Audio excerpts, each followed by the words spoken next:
नमस्कार, good morning. Knowledge transmission centre Bangalore से मैं अजय आपका स्वागत करता हूं। जैसे 2 दिन पहले डॉक्टर मजीद ने इस नॉलेज ट्रांसमिशन सेंटर का उद्घाटन किया था। ये एक नई पहल है, एक नया प्रोजेक्ट है जिसके अंदर ये पहली बार हो रहा है कि कोई डायरेक्ट सेलिंग कंपनी अपने सारे डिस्ट्रीब्यूटर को एक लाइव स्ट्रीमिंग की तौर से कनेक्ट कर रहे हैं।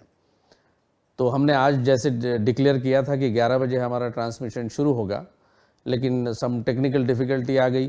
तो हम भी नए हैं इस चीज़ के लिए, आप भी नए हो, तो कुछ दिन ऐसा होगा कभी कभी, तो बी विथ अस। ये तो it's a part of our life, थोड़ा बहुत तो चलते रहेगा।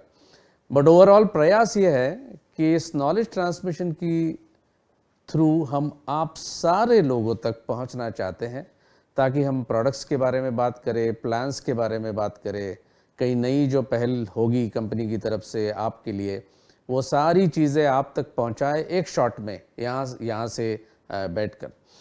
अभी इसका मतलब ये नहीं है कि हम लोग फील्ड में आके आपसे कभी प्रोडक्ट एजुकेशन की सेमिनार नहीं होगी, ऐसा बिल्कुल नहीं है, वो भी होगा।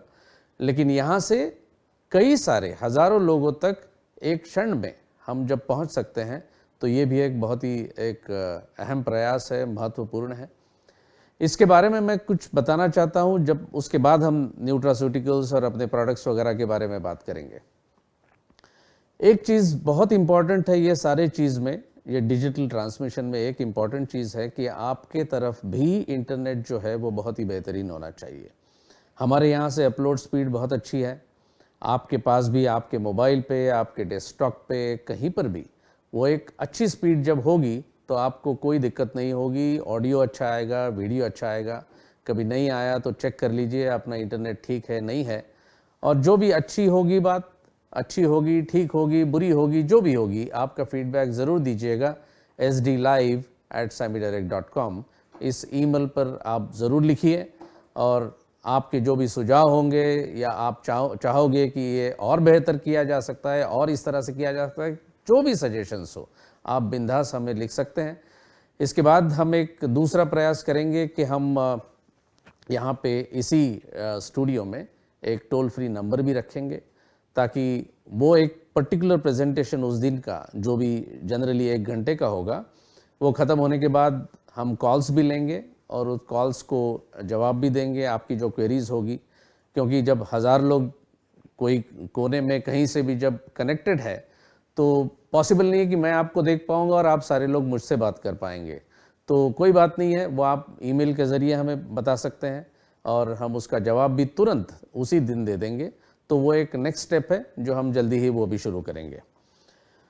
तो आज का ट्रांसमिशन अभी मेरे हिसाब से ठीक से आ रहा होगा आपको, एवरीथिंग मस्ट बी ओके।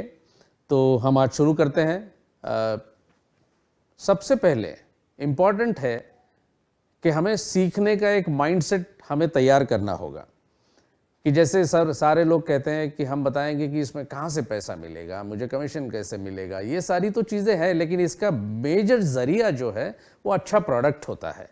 और अच्छा प्रोडक्ट जब आपके सामने आ जाता है, आप उसको कस्टमर को प्रेजेंट करते हो, उसको उसकी एडवांटेजेस बताते हो, तो बताने के वक्त आपके अंदर में वो एक कॉन्फिडेंस होना चाहिए, कन्विक्शन होना चाहिए कि मेरा प्रोडक्ट एकदम सही है। और वो सही है ये कहते वक्त आपकी बातों में वो जो वजन आएगा वो तभी आएगा जब आपको आपके प्रोडक्ट के बारे में सारी चीज़ें पता हो। मैं हो सकता है आपको 100 चीज़ें बताऊं, 10 चीज़ें भी ध्यान में रहे, कोई बात नहीं है, लेकिन वो 10 चीज़ें जो आप बताओगे वो भी तो बड़े कॉन्फिडेंटली बताओगे। तो माइंडसेट जो है वो आपका क्लासरूम का होना चाहिए। So that is why I say welcome back to the school. ये स्कूल ही है जब मैं आपको बताऊंगा कि अपना एक सीखने का एक कभी फिर समय आ गया है। कुछ चीज़ें सीखेंगे, कुछ चीज़ें ध्यान में रखेंगे, और उसी से तो फिर आगे गाड़ी बढ़ेगी। तो ऑब्जेक्टिव जैसे मैंने कहा कि ये एक आपको एम्पावर करने का तरीका है। ये जो भी ट्रांसमिशन होगा ये यूट्यूब में अपना वीडियो के तौर पे वहाँ पे स्टोर होगा। आप कभी भी उसको देख सकते हो, कभी भी आप दोबारा देख सकते हो, 3 बार देख सकते हो, ताकि सारी चीज़ें पक्की हो जाए। इसी से आपको एम्पावरमेंट मिलेगी। और यही जो चीज़ है जो आप सीखोगे, यही चीज़ आपको आपके टीम की तरफ बनानी है। और मोस्ट इम्पॉर्टेंटली एक स्टैंडर्ड मैसेज जाना चाहिए across India, across globe, wherever we are present. तो वो एक मेजर मकसद है इस चीज़ का। तो सबसे पहले जब हम कुछ भी करना चाहें तो मैं हमेशा इसमें बिलीव करता हूँ कि सब बेसिक्स हमें बहुत क्लियर होने चाहिए। अभी मैं आपको एनाटॉमी और फिजियोलॉजी का क्लास तो लेने वाला हूँ नहीं, लेकिन ऐसे हमारे डिस्ट्रीब्यूटर्स में कई लोग हैं जो बहुत जानकार है, बहुत एजुकेटेड है, कोई डॉक्टर्स भी हैं, लेकिन कई सारे मेजॉरिटी जो है वो ऐसे लोग हैं जो जिनका साइंस के साथ अभी तक लाइफ में कोई संबंध नहीं आया, और वो बीकॉम होंगे, बीए होंगे, लेकिन उनको ज्ञान है कि ये चीज़ है क्या।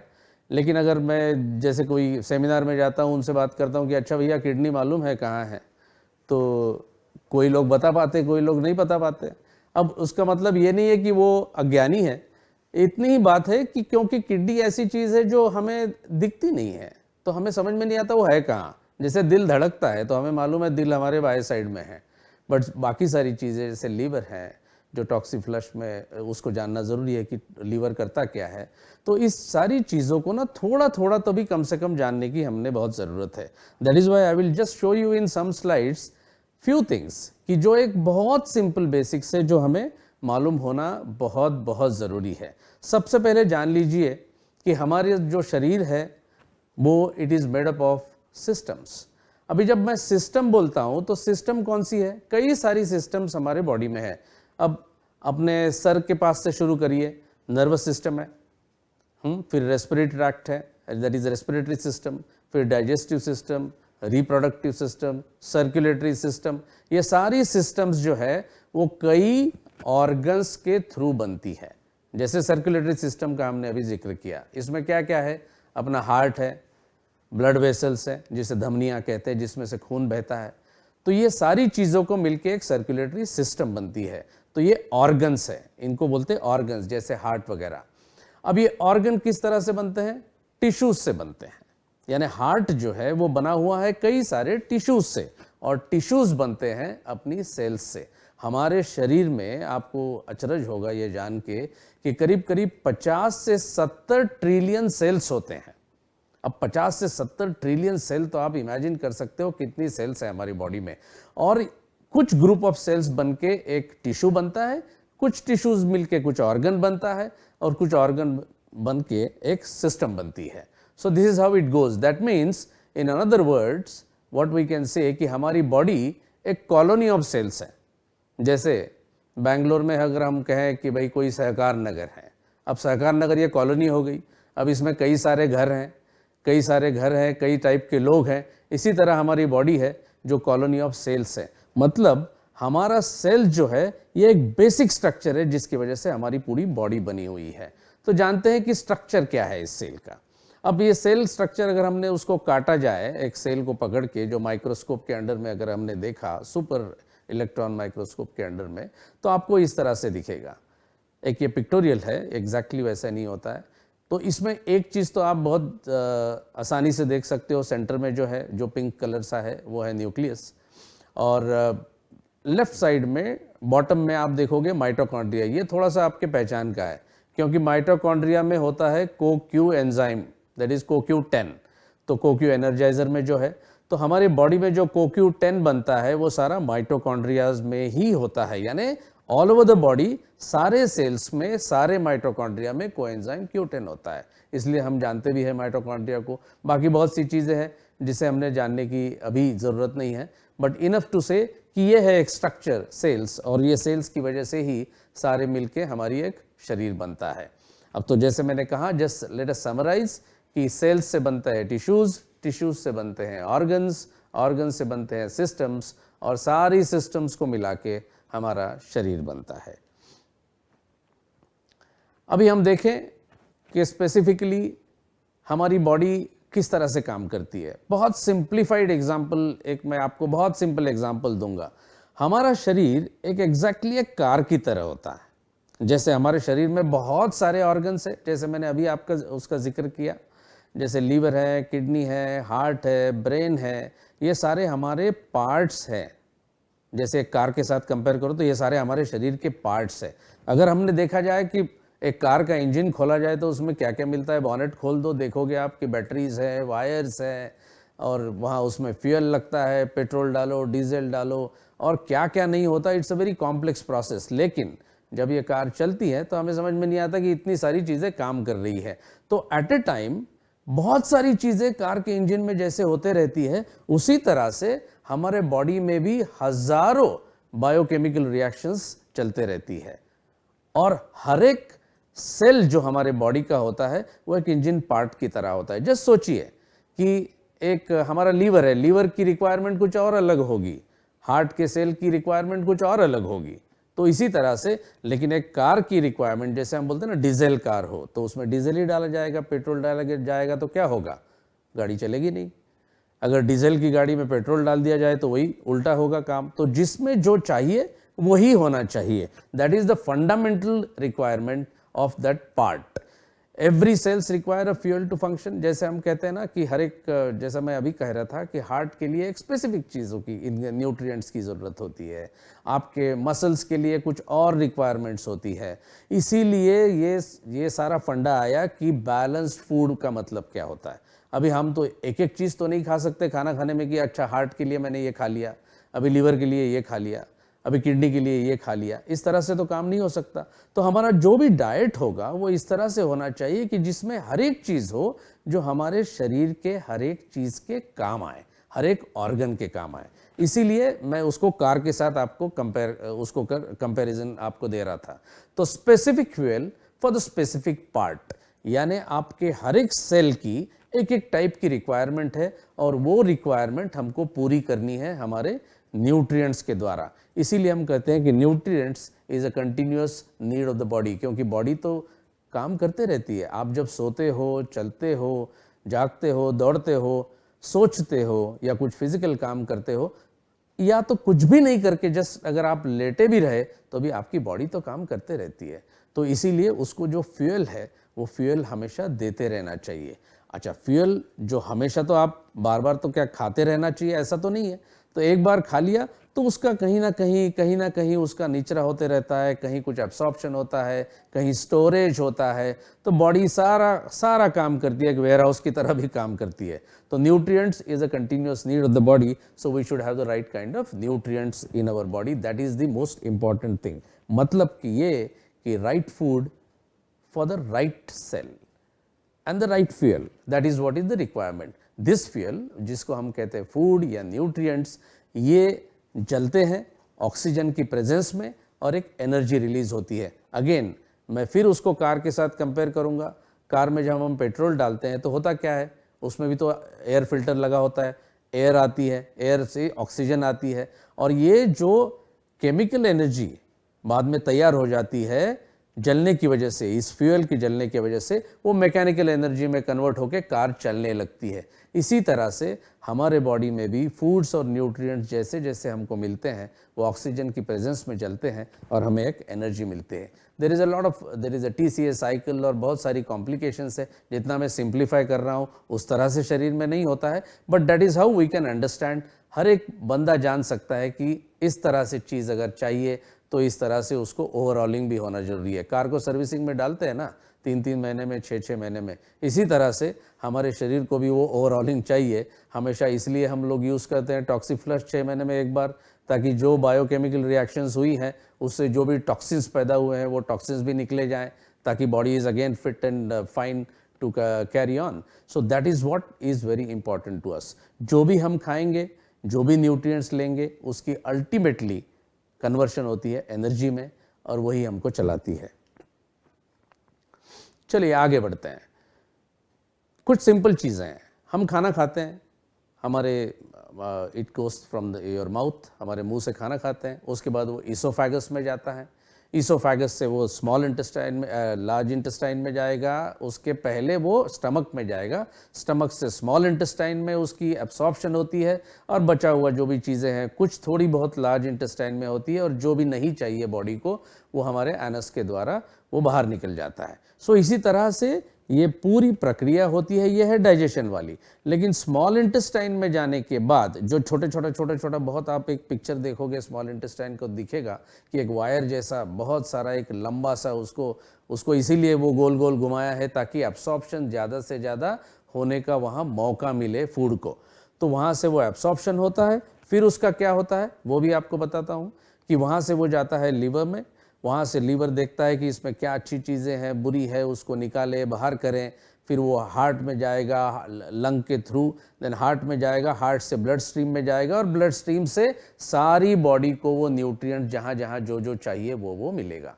That is what the whole process is all about. इसलिए बेहतर खाए, सही खाए तो सही एब्सॉर्प्शन होगा, सिंपल वाला खाना खाएं तो शरीर को उतनी ही तकलीफ कम होती है। तो हमारा जो फोकस रहेगा, आई होप कि बेसिक्स आपको थोड़े बहुत समझ गए होंगे कि किस तरह से overall how the body functions. और इसीलिए अगर हमको हेल्दी लिविंग चाहिए तो सही न्यूट्रिशन चाहिए, और अगर डिसऑर्डर्स और डिसीजेस से हमको मुक्ति चाहिए तो हमें प्रिवेंशन की बहुत ज़्यादा ज़रूरत है। That is why we will talk only on healthy living, nutrition and prevention. अभी ये हो गया डाइट के बारे में कि बैलेंस्ड होना चाहिए, सारे न्यूट्रिएंट्स मिलने चाहिए। बैलेंस क्यों होना चाहिए ये आप अब समझ गए। हम हमेशा कहते हैं कि सारी डिसऑर्डर्स और डिसीजेस आज के ज़माने में जो है वो हमारी लाइफस्टाइल की गड़बड़ होने की वजह से है। तो सब लोग कहते हैं कि हेल्दी लाइफस्टाइल होनी चाहिए। अब हेल्दी लाइफस्टाइल होती क्या है, अब इसको भी जानना बहुत ज़रूरी है। सिंप्लीफाइड टर्म्स में आपको समझाता हूँ। हेल्दी लाइफस्टाइल का मतलब होता है कि समय पे खाना। अगर आप याद करोगे तो आपके दादा या दादी और जो पुराने ज़माने के सब लोग होते थे, तो वो एक सही समय पे खाना उनके लिए बहुत अनिवार्य होता था। अगर उनको 8 बजे अगर उनको नाश्ता मिलना है टेबल पे तो 8 बजे मिलना है, अगर नहीं मिले तो वो सर पे उठा लेते थे। होता था सबके घर में, आप याद करिए। तो इसी तरह से तो उसको टाइमली होना चाहिए। वो उस बंदे को तो नहीं पता था कि ये टाइमली फूड लेने से क्या प्रॉब्लम्स नहीं होते और कैसे होता है, बट उनको एक जीवन शैली जो थी वो बड़ी डिसिप्लिन्ड चलती थी कि 8 बजे मैं अपना नाश्ता खाऊं, 12-1 के बीच में हमारा लंच हो जाए, शाम को थोड़ा 6 बजे के पहले थोड़ा बहुत कुछ खा ले और रात को एक हल्का सा डिनर लेके सो जाए, जल्दी सो जाए। That is what was the जीवन शैली, बड़ी सिंपल सी और बड़ी डिसिप्लिन्ड। और उसी की वजह से मैंने कई लोगों को देखा है, आप भी देखते होंगे कभी कभी कि 80 और 90 साल के लोग भी, उनको आप बूढ़े नहीं बोल सकते, जवान की तरह से वो साइकिल चलाते हैं। मैंने तो कई जगह देखा है। यूरोप में आप जाइए तो आप वहाँ तो देखोगे कि 90 साल के भी हो तो वो माउंटेन भी चढ़ जाते हैं।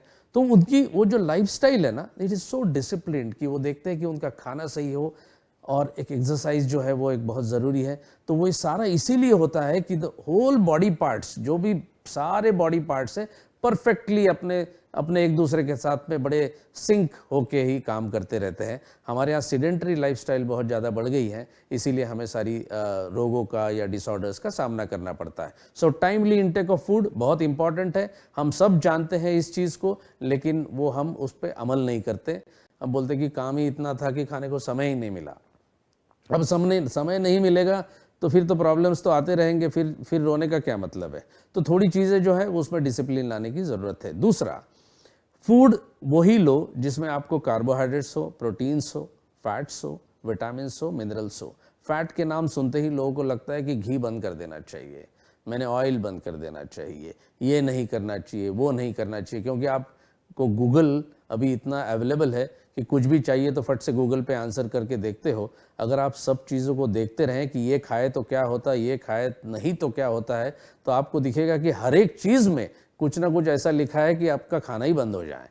तो ये सारी चीज़ों को एक्सट्रीम में मत ले जाइए। हर एक चीज़ ज़रूरी है, घी ज़रूरी है, ऑयल ज़रूरी है, लेकिन एक सही मात्रा में होना चाहिए। एनी एक्सट्रीम, बहुत ही नहीं खाना, बहुत ज़्यादा खाना, दोनों भी जैसे हमें अलाउड नहीं है। जैसे हम कोलेस्ट्रॉल की बात करते हैं, कोलेस्ट्रॉल सुनते ही हमको क्या लगता है, कोलेस्ट्रॉल बड़ी बुरी चीज़ है।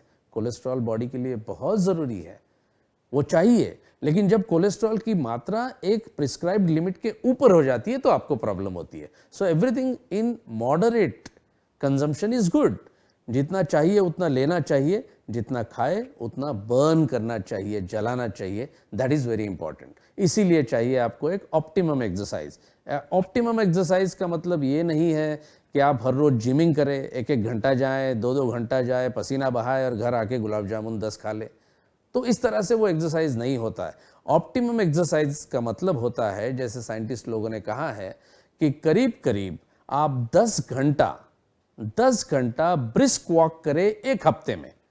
मतलब हर रोज एक डेढ़ घंटा अगर आप चलें एक पूरे हफ्ते में, हर रोज एक डेढ़ घंटा चले, तो that is good enough as an exercise. उसके लिए बहुत ज़्यादा वेट लिफ्टिंग और ये सारी करने की ज़रूरत नहीं है। मैं एक आम आदमी की बात कर रहा हूँ, जिसको बॉडी बिल्डिंग करनी है, क्या करना है, उनको तो वो जिम में जाना है। बट एक आम जिंदगी, अच्छी जिंदगी, रोग मुक्त जिंदगी अगर जीना है तो some optimum exercise is extremely necessary. Junk food avoid करें, ये तो आप भी जानते हो, जंक फूड अवॉइड करना चाहिए, बहुत ज़्यादा ऑयली फूड अवॉइड करना चाहिए, कार्बोनेटेड ड्रिंक्स अवॉइड करना चाहिए। ये सारा तो ठीक है, एक्सट्रीम मत जाइए। इसका मतलब ये नहीं कि कल से मैं बर्गर बंद कर दूंगा, पिज़्ज़ा बंद कर दूंगा, कुछ भी नहीं खाऊंगा, ऐसे नहीं होता है। अगर हर रोज़ आपका फूड ही अगर बर्गर बन जाए, अगर हर रोज़ का नाश्ता, लंच और डिनर भी अगर पिज़्ज़ा बन जाए, तो फिर आपको प्रॉब्लम ज़रूर होगी। That is what I am saying, extremities में मत जाइए। एक मॉडरेट चीज़ में हर एक चीज़ ठीक है, कोई बड़ी बात नहीं है। नेक्स्ट पॉइंट, हाइजीन मेंटेन करें। अभी हाइजीन के बारे में काफ़ी सारी चर्चा तो हमेशा होते रहती है, क्योंकि हमारे हाथों पे अभी हम मोबाइल यूज़ करते हैं। आप अगर एक मोबाइल पे, अगर उसके ऊपर अभी रिसेंटली मैंने कोई सर्वे देखा था और एक साइंटिफिक स्टडी देखी थी कि आपके मोबाइल पे मिलियंस ऑफ बैक्टीरियाज आपको दिखे थे। अब इसका मतलब ये नहीं कि मोबाइल यूज़ करना बंद कर दे, ऐसी बात नहीं है। उसको साफ रखें, हमेशा कान पे लगाए रखें, हमेशा वही करते रहें तो हमें तो वो इन्फेक्शन का वो मोबाइल भी कारण बन जाता है। तो थोड़ी सी हाइजीन लेना ज़रूरी है, और उसकी जो भी हमें उसके लिए प्रिकॉशन लेना पड़े वो करना आवश्यक है, अति आवश्यक है। Last point, adequate sunlight. घर में बहुत सारा रोशनी हो, लाइट आए, पानी अच्छा मिले, और बॉडी को रेस्ट बहुत ज़रूरी है। इसीलिए योगा में भी कहा गया है शवासन करना ज़रूरी है आफ्टर एवरीथिंग एल्स। तो इसीलिए हम रेस्ट भी करते हैं। So all this in very simplified terms, अगर ये सारी चीज़ें देख ली तो आपको दिखेगा कि this is what healthy lifestyle means. It is nothing extraordinarily, ये डाइट, वो डाइट, कीटो डाइट, बहुत सारी चीज़ें अभी मार्केट में आती है, बहुत सारी बातें होती है कि इस तरह से करा तो ही ठीक होता है। कुछ नहीं है। ओवरऑल अगर आप मेंटेन करें, ये सारी चीज़ें ध्यान में रखें, तो everything becomes absolutely okay and the body functions perfectly. हमारे खाने में, जैसे पर्टिकुलरली इंडियन खाने में, कार्बोहाइड्रेट्स की मात्रा बहुत ज़्यादा होती है। चाहे वो रोटी हो, चावल हो, कुछ भी हो, इसमें बहुत ज़्यादा कार्बोहाइड्रेट्स होते हैं। एक्चुअली स्पीकिंग, जैसे साइंटिस्ट लोग कहते हैं या न्यूट्रिशनिस्ट लोग कहते हैं, डाइटिशियंस कहते हैं कि मेजॉरिटी, अगर एक हाफ अगर एक पूरी एक अगर प्लेट ले ली जाए तो उसका 50% जो है वो आपको प्रोटीन मिलना चाहिए, 25% जो है वो आपको कार्बोहाइड्रेट्स मिलना चाहिए, और बचा हुआ 25% जो है वो काफ़ी सारे न्यूट्रिएंट जो आप सैलड्स एंड ऑल दैट उसकी वजह से आप ले सकते हो। कुकम्बर है, टोमेटो है, all those kinds of things which you should eat. लेकिन अभी हमारा क्या होता है, आप देखोगे तो नॉर्मली कोई भी घर में रोटी सब्जी, या साउथ में जाओगे तो चावल और सांभर, तो मेजॉरिटी जो है ना वो कार्बोहाइड्रेट्स की मात्रा ज़्यादा होती है। इसीलिए अभी आप देखोगे कि भारत में भी, हिंदुस्तान में, साउथ ईस्ट एशिया में, ओवरऑल ही अगर आप देखोगे तो majority of the people are suffering with all this disorders like diabetes and blood pressure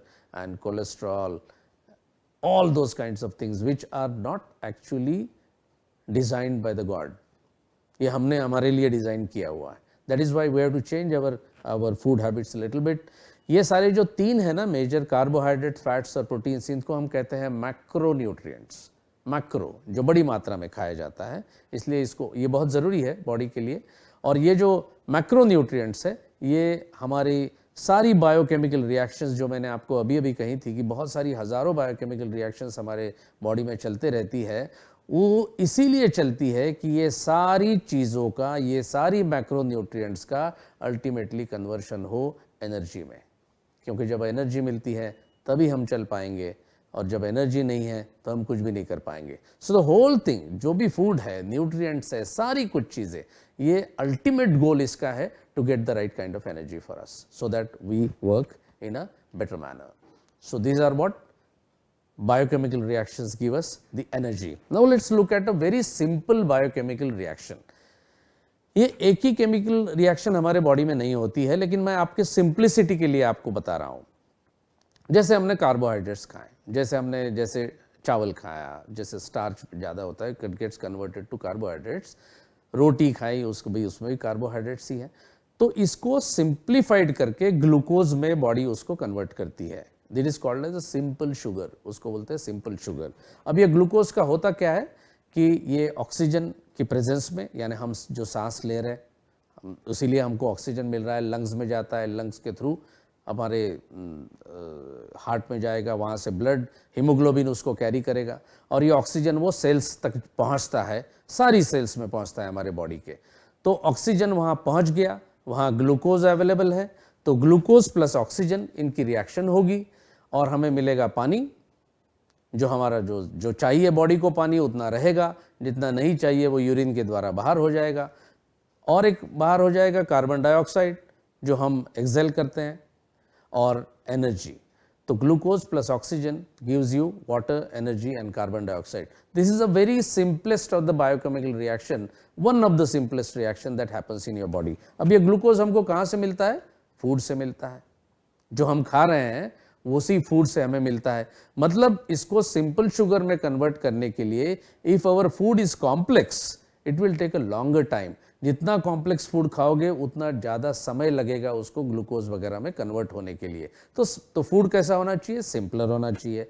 अभी ये जो केमिकल रिएक्शन, जो बायोकेमिकल रिएक्शन मैंने बताई, glucose plus oxygen is equal to water plus energy and carbon dioxide, ये reaction होती है एक एंजाइम की वजह से।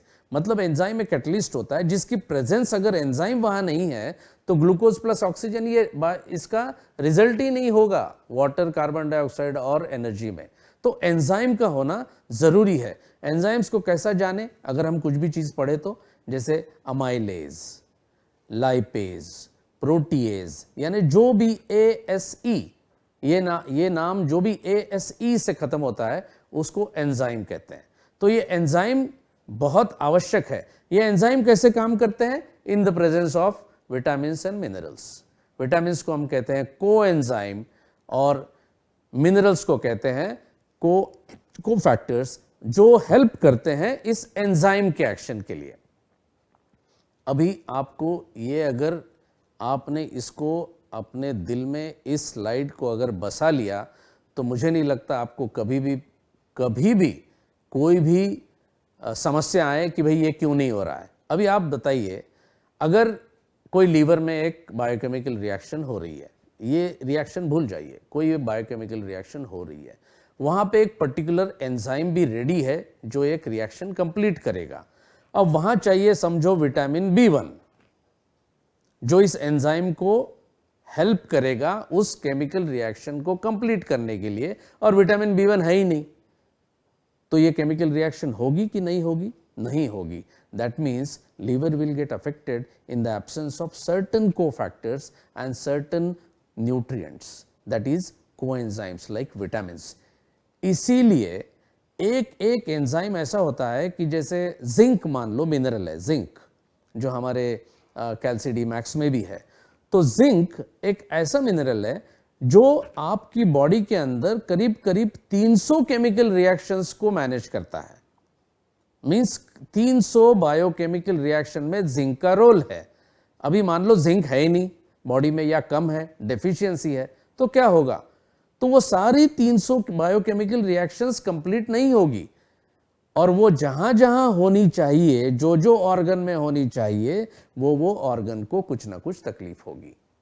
आप अभी समझ रहे हैं कि how important is vitamin and mineral. हम बड़े लाइटली लेते हैं कि चलो ठीक है यार, कुछ दिन बी कॉम्प्लेक्स ले लेते हैं, बी कॉम्प्लेक्स विटामिन खा लेते हैं, कभी मिनरल खा लेते हैं, बट ऐसा नहीं होता है। हर एक चीज़ की एक महत्वता है, बहुत इंपॉर्टेंस है, और ये हमेशा हम तो बाहर से गोलियां नहीं खा सकते, तो हमारा फूड ठीक होना चाहिए। अच्छा, फूड ठीक नहीं है तो फिर हमको सप्लीमेंट लेना होगा, और वही तो सप्लीमेंट्स सेमी डायरेक्ट आपको प्रोवाइड करती है। Solid powerful antioxidants and with all vitamins, minerals, इस तरह के प्रोडक्ट्स हैं जो प्रिवेंट करती है काफ़ी सारी डिसऑर्डर्स को और काफ़ी सारे डिसीजेस को। इस बायोकेमिकल रिएक्शन को अपने दिलो दिमाग में एकदम बसा लीजिए कि this is what the whole thing is all about.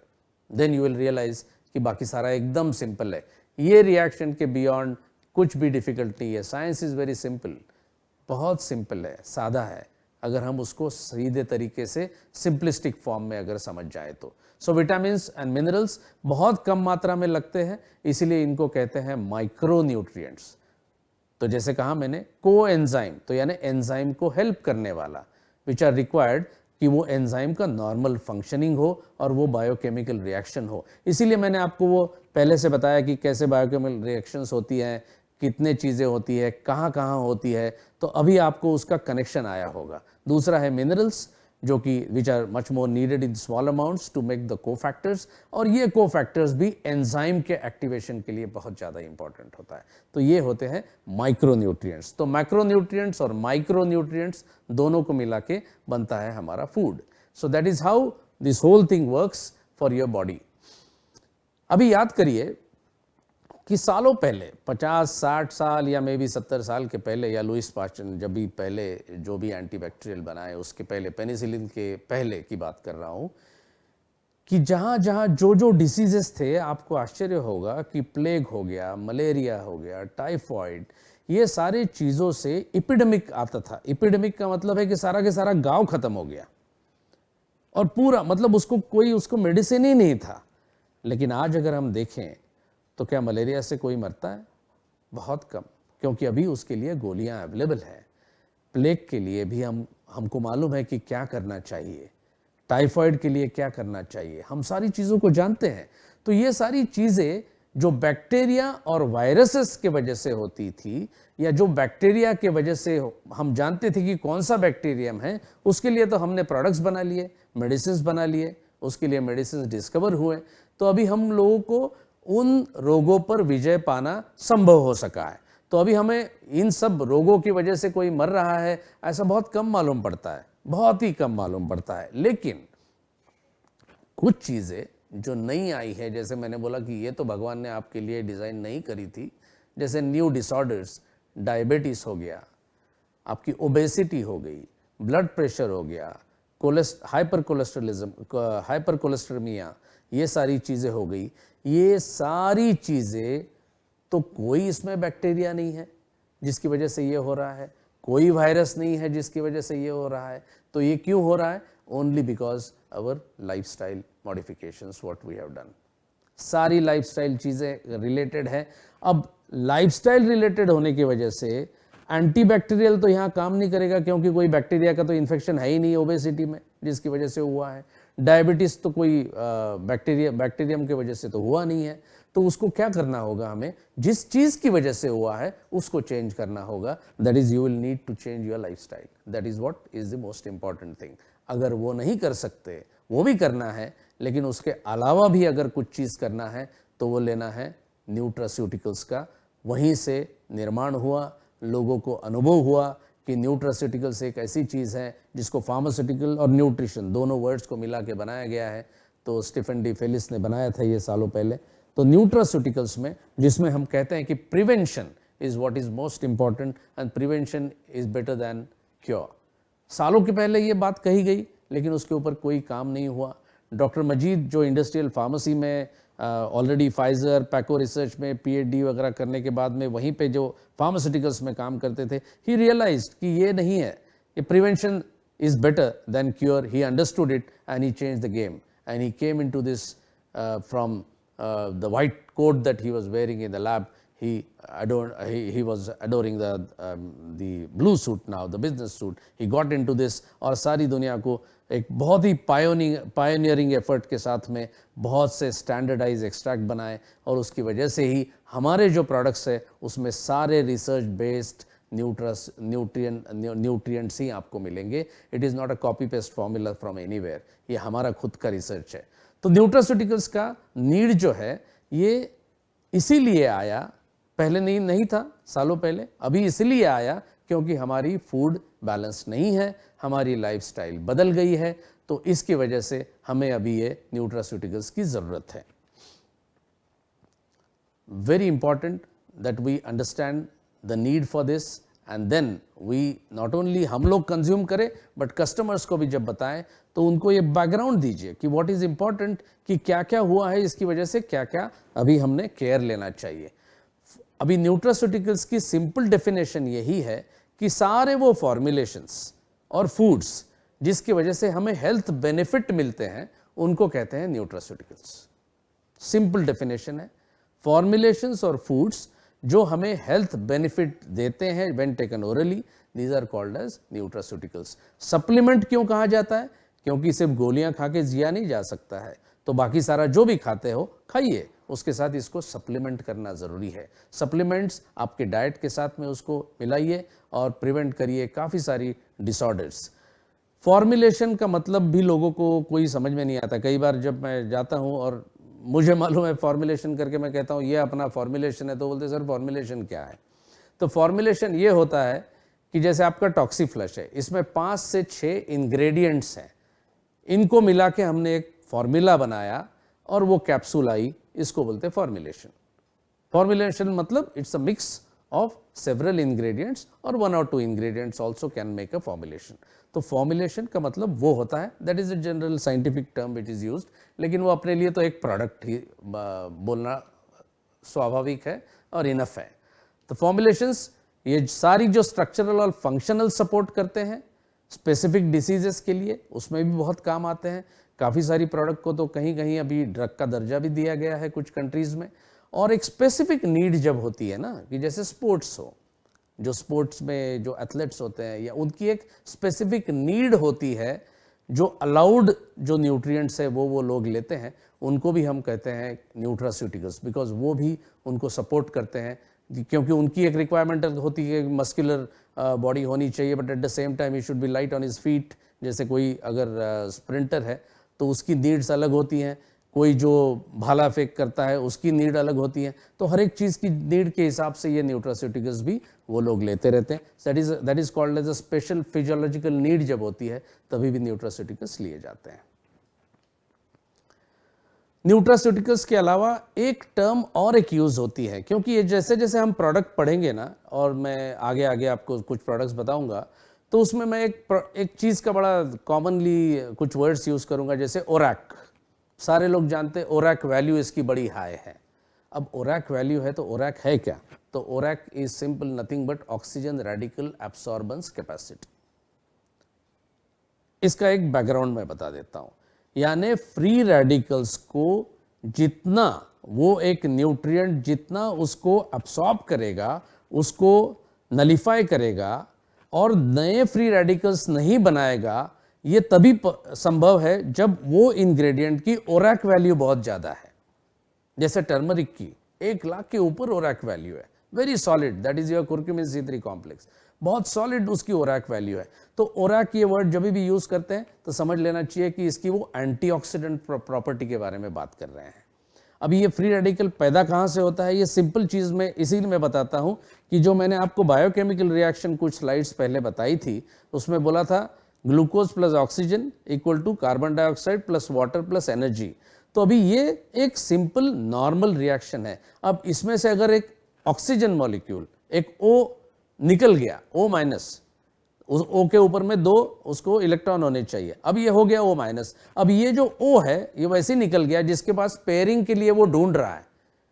Pairing जब तक नहीं होगा वो ऑक्सीजन नहीं बनेगा, तो वो निकल जाता है सिस्टम के बाहर, और वो फिर दूसरी सेल वॉल, दूसरे ऑर्गन को भी डैमेज करता है, और फ्री रेडिकल्स का एक चेन रिएक्शन में फॉर्मेशन शुरू हो जाता है। इसीलिए वो ज़रूरी होता है, दैट इज़ वाई वो जो केमिकल रिएक्शन मैंने आपको बताई, इसीलिए बताई कि वो हमेशा दिलो दिमाग में एकदम पक्का रखिए कि वो वहाँ से जब फ्री रेडिकल निकल जाता है तो आपको एक बहुत पावरफुल एंटीऑक्सीडेंट चाहिए। तो more the ORAC value, more is the antioxidant capacity of that ingredient. इतना ध्यान में रखिए। ORAC value, this ORAC is a very simple word, बाकी भी बहुत सारे उसमें हैं। ओरैक है, बाद में ज़ेरैक भी, ज़ोरैक है, बहुत सारे हैं, बट वो forget about all that. Important is ORAC, more the ORAC, more is the powerful nature of that ingredient. जैसे मैंने बताया हल्दी में वेरी पावरफुल। जस्ट मैं यहाँ एक स्लाइड में आपकी जस्ट जानकारी के लिए दे देता हूँ कि यहाँ एक टॉप 10 टॉप 20 जो इंग्रेडिएंट्स है उसके बारे में बताया गया है। वहाँ आप देखोगे 5 या 6 नंबर पर टर्मरिक देखोगे, it is more than 1,02,000, that's the ORAC value what it has got. Clove has got the highest ORAC value. इसका मतलब ये नहीं है कि हर रोज़ लौंग खाना शुरू करें और इतनी खाएं कि फिर तकलीफ हो जाए उससे, बट एक सीमित मात्रा में हर एक चीज़ अच्छी होती है। Then there are others from 21 to 40, if you can see there are so many ingredients here जिसकी ORAC वैल्यू दी गई है। तो बहुत हर एक इंग्रेडिएंट के, हर एक न्यूट्रिएंट की ORAC वैल्यू भी ढूंढी गई है। उसके हिसाब से हमारी बॉडी को कितनी नीड है उस हिसाब से काम किया जाता है। और एक टर्मिनोलॉजी है जो मैं आपको अभी बता देता हूँ ताकि वो बाद में जब प्रोडक्ट्स बात करूँगा तो उसका फिर से जिक्र आएगा, जिसको कहते हैं RDA। सर इसका RDA कितना है, ये हमेशा लोग पूछते हैं कि सर इसका RDA कितना है। RDA का मतलब होता है recommended daily allowance. Recommended daily allowance का मतलब होता है मैग्नीशियम ले लो। इसका RDA क्या है, तो पर डे अगर हमने कहा कि 165 मिलीग्राम हमको चाहिए या पर डे हमको 300 मिलीग्राम चाहिए मैग्नीशियम, उसका मतलब होता है कि इसकी रिक्वायरमेंट पर डे इतनी है, ये रिकमेंडेड वैल्यूज़ है। तो अच्छा, हमारे प्रोडक्ट्स में क्या हम एग्जैक्टली RDA जितना है उतना ही हम देते हैं क्या? नहीं देते हैं, उससे थोड़ा कम देते हैं। क्यों? क्योंकि हमारे खाने में भी अपने को वो चीज़ें तो मिलते रहती है, तो ज़रूरत से ज़्यादा कोई लेने की ज़रूरत नहीं है। ऑलमोस्ट अप टू RDA और little less than RDA, this is what we ensure हमारे हर एक फॉर्मुलेशन में, ताकि अपना एकदम साइंटिफिक फार्मूला एकदम सही तरह से हो, कोई बहुत ज़्यादा उसमें चीज़ देने की ज़रूरत नहीं है। सो that is one another term जो आप दिमाग में रखिए, RDA कितना है, तो RDA will also come into that. तो इस बैकग्राउंड के साथ now you understand what is why there is a need for the balance diet, why there is a need for a healthy lifestyle. सारी चीज़ें हम जानते हैं, problem यही होता है कि जानने के बाद में भी उसकी इम्प्लीमेंटेशन हमारे लाइफ में नहीं होती, and that is why we invite several disorders. सारी डिसऑर्डर्स को आमंत्रण देते हैं, रोगों को आमंत्रण देते हैं, और फिर इनका इलाज करने के लिए लाखों रुपए खर्च करते हैं। तो बेटर है कि हम हमारे जो शरीर हैं उसको जो जो चाहिए वो हम दें, ताकि हम स्वस्थ रहें, मस्त रहें, खुश रहें। हमारी यूनिक प्रोडक्ट रेंज जो है वो बहुत सारे प्रोडक्ट्स हैं, इसके बारे में हम बात करेंगे और अगले प्रोग्राम से बात करेंगे। हर एक मंगलवार को और हर एक शुक्रवार को दिन में 11 बजे, क्योंकि 11 बजे मैं जानता हूं कि हमारे डिस्ट्रीब्यूटर्स का वक्त जो है काम का वो 1 बजे के बाद ही शुरू होता है, तो 11 से 12 के बीच में तो आसानी से देखा जा सकता है। आपके मोबाइल पे भी देख सकते हो, अपने टीम के साथ देख सकते हो, कंप्यूटर पे देख सकते हो, उसको प्रोजेक्टर के थ्रू भी देख सकते हो, सारे लोग, बिग मीटिंग्स हो तो 11 बजे हर मंगलवार, हर शुक्रवार हम इस प्रोग्राम का प्रसारण करेंगे। अभी अगला प्रोग्राम जो है वो आने वाले मंगलवार को होगा। आज है 7 तारीख और ये यूनिक तारीख है। आप लोग भी, मैंने भी आज ही सुबह व्हाट्सएप में देखा, 7-7 एक साथ, कितना बढ़िया काम है, 7-7 एक साथ। तो हम 7-7 एक साथ आज से शुरू कर रहा है, ऐसे ही 7-7 रहेंगे हर मंगलवार को, हर शुक्रवार को। जैसे जैसे आपका रिस्पांस ज़्यादा बढ़ेगा, जैसे जैसे आपकी डिमांड्स बढ़ेगी, उस हिसाब से हम भी अपने प्रोग्राम्स और नंबर ऑफ प्रोग्राम्स भी बढ़ाएंगे। वीकली अभी जो बाई वीकली करते हैं उसको ट्राई वीकली कर सकते हैं, काफ़ी सारी चीज़ें आप तक पहुंचा सकते हैं। तो अगले मंगलवार को मिलते हैं, तब तक स्वस्थ रहिए और खुश रहिए और अच्छा खासी थोड़ी सी सेहत रखिए, और सेमी डायरेक्ट के न्यूट्रास्यूटिकल्स को जितना प्रमोट करना है उतने सच्चे ढंग से, कॉन्फिडेंस के साथ में, कन्विक्शन के साथ में प्रमोट कीजिए। See you then on Tuesday, coming Tuesday at 11 o'clock. धन्यवाद, थैंक यू।